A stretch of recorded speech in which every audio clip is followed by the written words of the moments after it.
Il est fidèle et juste pour nous les pardonner. Nous pas dit pour nous camper dans la présence de Dieu. Mais dans son amour, je nous fais grâce ce matin. Demandez mon Dieu pardon pour vos péchés, pour vos fautes.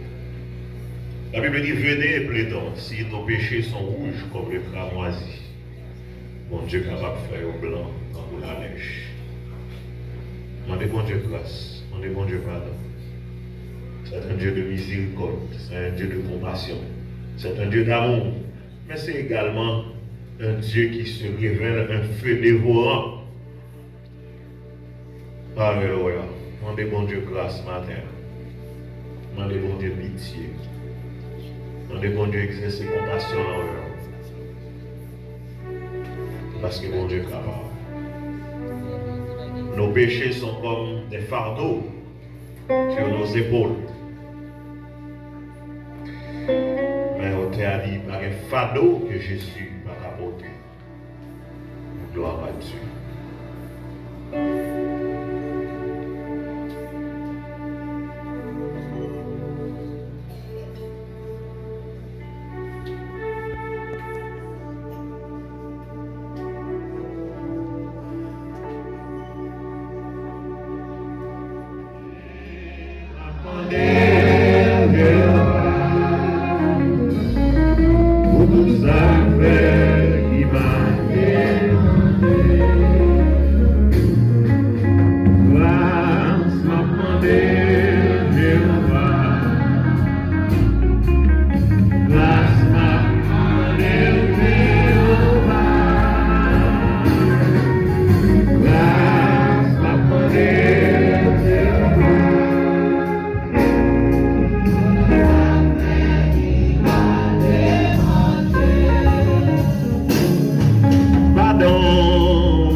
Merci Seigneur. Merci Seigneur. La vie par la foi, c'est un combat contre le péché. La vie par la foi, c'est une école de formation spirituelle. Nous allons ce matin considérer la vie par la foi et comparer à une course. La Bible fait allusion à des jeux sportifs pour illustrer la marche avec Dieu. Paul, s'adressant aux chrétiens de Corinthe, très familiers aux jeux ismiques, en ces termes: ceux qui courent dans le stade courent tous, mais un seul reçoit le prix. Courez de manière à obtenir le prix. 1 Corinthiens chapitre 9, verset 24. Le lutteur s'impose toute espèce d'abstinence pour pouvoir être couronné. Il rejette par exemple ce qui le rend lourd, son long vêtement flottant qui pourrait l'entraver et qui peut le faire tomber. Et pour arriver au point, il a donc besoin de la persévérance. Il doit aussi regarder l'arbitre qui l'attend au but, prêt à discerner le prix au vainqueur. Frères et sœurs, combien ces détails représentent parfaitement notre vie de foi, notre marche avec le Seigneur. Nous avons attirer attention sur cette vérité. Le Seigneur honore les croyants qui persévèrent dans la foi.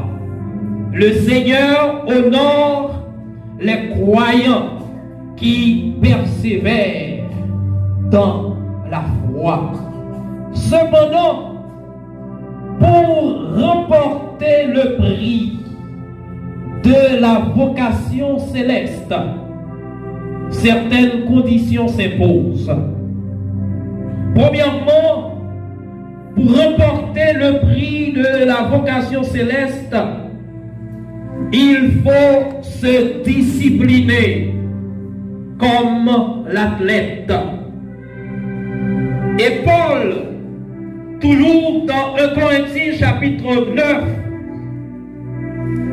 les versets 26, 27, dit: je traite durement mon corps et je le tiens assujetti, de peur d'être moi-même disqualifié après avoir prêché aux autres. Je traite durement mon corps, puisque la chair a des désirs contraires à ceux de l'esprit. Ce n'est pas à la chair de nous conduire, ce n'est pas au corps de nous dicter ce qu'il fallait faire, mais c'est à nous, grâce à l'Esprit de Dieu qui se trouve en nous, de commander au corps, de dire au corps ce qu'il doit faire. Paul a raison de dire: je traite durement mon corps. Attention, Paul va dire: moi traiter comme seulement, mais il ajoute l'adverbe durement.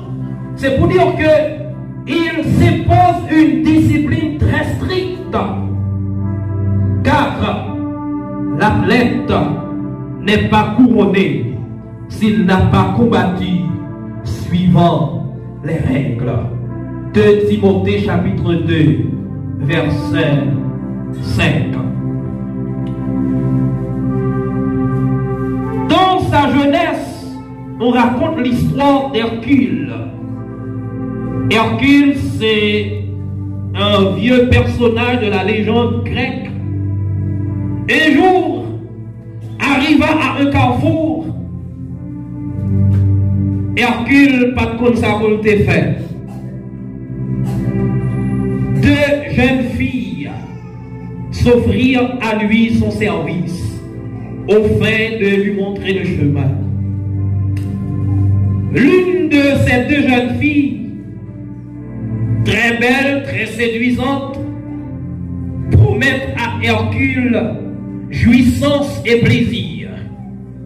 Et la deuxième jeune fille, qui n'était pas aussi belle que la première, mais d'une beauté austère, offrait à Hercule des luttes et des travaux suivis de félicité durable. Bien-aimé, Hercule décida pour la seconde proposition et suit la deuxième jeune fille. À savoir, Hercule opta pour des combats avant la victoire, des luttes avant la délivrance. À la vérité, dans la vie de chacun de nous,